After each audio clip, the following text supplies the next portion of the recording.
प्यारे बच्चों, कैसे हैं आप? उम्मीद करता हूं कि आप सभी अच्छे होंगे और आपकी पढ़ाई भी लाजवाब चल रही होगी। तो प्यारे बच्चों, आज की इस बेहतरीन वीडियो में आपको हम बायोलॉजी पेपर का फुल सॉल्यूशन बताने वाले हैं। ठीक, तो प्यारे बच्चों, ये जो पेपर है आपका जो 23 फरवरी को पेपर होने वाला है, उसके लिए ये वीडियो आपके लिए इम्पोर्टेंट रहेगी। तो प्यारे बच्चों, आप इस वीडियो को शुरू से लेकर अंत तक ज़रूर देखिएगा।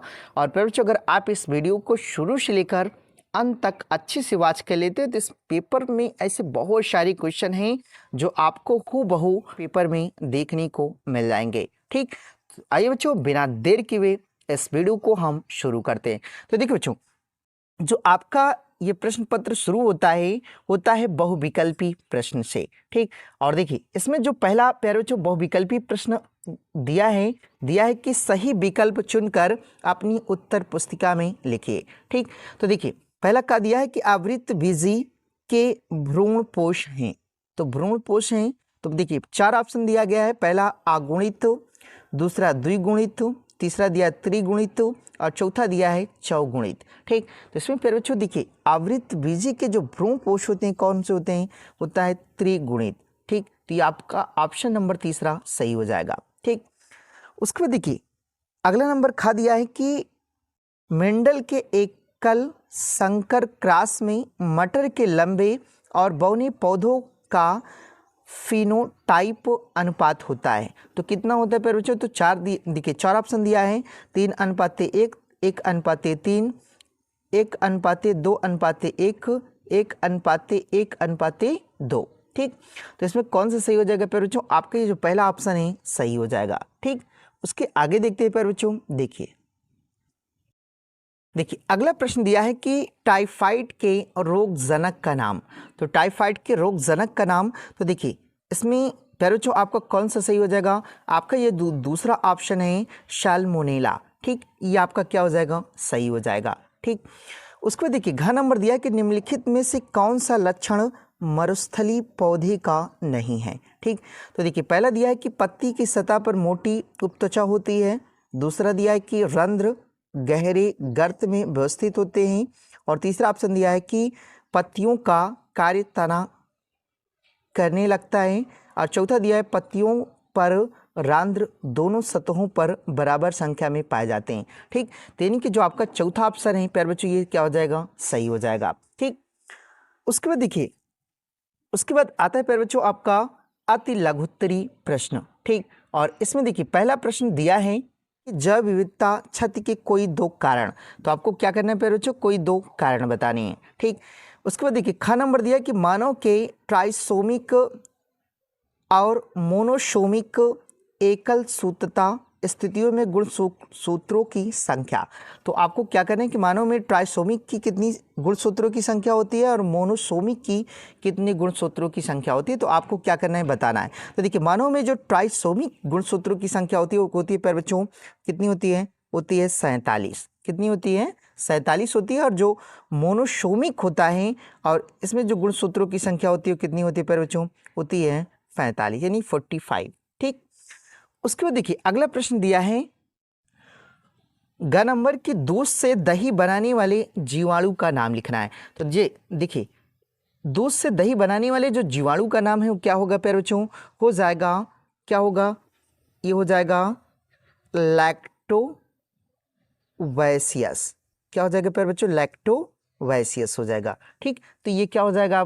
जीवाणु जो क्या करता है? दूध से क्या करता है? दही बनाता है। ठीक, उसके बाद देखिए घ नंबर दिया कि भारत में हरित क्रांति के जनक का नाम लिखिए। तो भारत में हरित क्रांति के जो जनक थे कौन थे? वो थे प्यारे बच्चों डॉक्टर MS। कौन थे प्यारे बच्चों? MS स्वामीनाथन थे। ठीक, MS स्वामीनाथन ये भारत में हरित क्रांति के क्या थे? जनक। उसके बाद देखिए अगला प्रश्न दिया है कि जीवाणु कोशिका में केंद्रक किस प्रकार का पाया जाता है। तो देखिए जो केंद्रक पाया जाता है कैसे पाया जाता है? पाया जाता है प्यारे बच्चों प्रोकैरियोटिक। ठीक, किस प्रकार का पाया जाता है? तो पाया जाता है प्रोकैरियोटिक। ठीक, तो ये आपका सही हो जाएगा। उसके बाद देखिए अगला आता है आपका लघु उत्तरी प्रश्न। ठीक, और देखिए इसमें पहला दिया है कि नाइट्रोजन देखिए स्थिरीकरण करने वाले 2 सूक्ष्म जीवों के नाम। तो जो 2 सूक्ष्म जीव हैं कौन से हो जाएंगे प्यारे बच्चों? तो पहला हो जाएगा राइजोबियम। देखिए पहला क्या हो जाएगा? राइजोबियम हो जाएगा, और दूसरा क्या हो जाएगा? मतलब एजोटोबैक्टर। देखिए पहला राइजोबियम हो जाएगा और दूसरा हो जाएगा एजोटोबैक्टर। ठीक, तो ये क्या हो जाएंगे प्यारे बच्चों? नाइट्रोजन स्थिरीकरण करने वाले 2 सूक्ष्म जीव। ठीक, उसके बाद देखिए ख नंबर दिया कि डीएनए के विशिष्ट स्थान पर काटने वाले एंजाइम। तो देखिए डीएनए के विशिष्ट स्थान पर काटने वाले जो एंजाइम होते हैं कौन से होते हैं? पहला होता है ये, देखिए ये हो जाएगा प्रतिबंध एंजाइम। कौन सा हो जाएगा प्यारे बच्चों? प्रतिबंध एंजाइम हो जाएगा। और दूसरा दिया है कि 2 डीएनए खंडों को जोड़ने वाले एंजाइम का नाम लिखे। तो देखिए 2 डीएनए खंडों को जोड़ने वाले जो एंजाइम होते हैं कौन से होते हैं प्यारे बच्चों? ये होते हैं देखिए डीएनए लाइगेज। कौन से होते हैं? DNA ligase. ठीक, उसके बाद देखिए अगला प्रश्न दिया है प्यारे बच्चों कि ग नंबर कि अनिषेक जनित फल क्या है? अनिषेक जनित फल क्या है? एक उदाहरण दीजिए। ठीक, तो प्यारे बच्चों देखिए अनिषेक जनित फल क्या होते हैं? तो आपको लिखना है कि जो फल बिना निषेचन के क्या होते हैं? बनते हैं। जो फल बिना निषेचन के बनते हैं उन्हें अनिषेक जनित फल कहते हैं। और इसका जो उदाहरण होगा क्या हो जाएगा प्यारे बच्चों? हो जाएगा केले का फल। ठीक, तो इसका उदाहरण हो जाएगा। उसके बाद देखिए दूसरा पूछा है कि अनुलेखन क्या है? तो प्यारे बच्चों आपको बताना है कि वह प्रक्रिया जिसमें डीएनए टेम्पलेट का उपयोग करके आरएनए का संश्लेषण होता है। ठीक, उसे क्या कहा जाता है प्यारे बच्चों? अनुलेखन कहा जाता है। ठीक, उसके बाद देखिए अंग नंबर दिया है कि किसी एक यौन संचरित रोग का नाम लिखिए तथा उसकी रोकथाम के उपाय का संक्षिप्त वर्णन कीजिए। ठीक, तो देखिए किसी एक यौन संचरित रोग का नाम क्या हो जाएगा प्यारे बच्चों? ये हो जाएगा सिफिलिस। क्या हो जाएगा? सिफिलिस हो जाएगा। उसकी रोकथाम के उपचार का संक्षिप्त वर्णन कीजिए। ठीक, तो आपको इसको क्या करना है? इतना कर लेना है। ठीक, उसके बाद देखिए अगला प्रश्न है प्यारे बच्चों, देखिए बच्चों जो आपका लघु उत्तरी प्रश्न दूसरा दिया है उसमें जो पहला प्रश्न आपका दिया है कि लाइकेन एवं माइक्रोराइजा पर संक्षिप्त टिप्पणी लिखना है। ठीक, तो प्यारे बच्चों देखिए आप इस प्रश्न को देख लीजिए। ठीक, और प्यारे बच्चों आप घर पर ही आप इसकी प्रैक्टिस कर लीजिएगा। ठीक, तो देखिए उसके बाद ख नंबर दिया है कि मधुमक्खी पालन से आप क्या समझते हैं? मधुमक्खी पालन से आप क्या समझते हैं? संक्षेप में स्पष्ट कीजिए। तो ये भी प्यारे बच्चों आपका इंपॉर्टेंट रहता है। ठीक, उसके बाद देखिए ग नंबर दिया कि बीज क्या है? किसी एक बीज की संरचना का वर्णन करना है आपको। ठीक, उसके बाद देखिए घ नंबर दिया कि प्रतिरक्षण के सिद्धांत का संक्षेप में वर्णन कीजिए।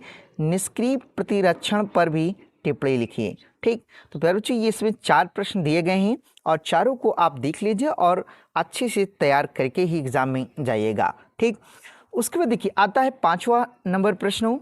देखिए 5वां में जो का नंबर दिया है कि भ्रूणपोष क्या है? इसके विकास की प्रक्रिया तथा कार्य बताइए। और ये प्यारे बच्चों आपका वेरी वेरी इंपॉर्टेंट रहेगा और आप इसको अच्छे से तैयार करके ही जाइएगा। ठीक, उसके बाद देखिए ख नंबर दिया है कि जलीय पौधे अपने वातावरण में अनुकूलित हैं। उदाहरण तथा चित्रों की सहायता से स्पष्ट कीजिए। यानी कि आपको चित्र बनाकर एक के मतलब उदाहरण देकर के और चित्र बना करके उस क्या करना है? स्पष्ट करना है। ठीक, उसके बाद देखिए ग नंबर दिया कि मानव इंसुलिन पर टिप्पणी। और ये भी प्यारे बच्चों आता है मानव इंसुलिन पर टिप्पणी। ठीक, तो यानी कि मानव इंसुलिन पर क्या करना है? टिप्पणी लिखना है। उसके बाद देखिए रिस्ट्रिक्शन एंडोन्यूक्लियस क्या है? ठीक, कोई 2 उदाहरण। ठीक, तो ये भी प्यारे बच्चों आप इस प्रश्न को भी अच्छे से तैयार कर लीजिएगा। ठीक, उसके आगे देखते हैं। देखिए उसके बाद देखिए अगला आता है आपका 6वां नंबर प्रश्न।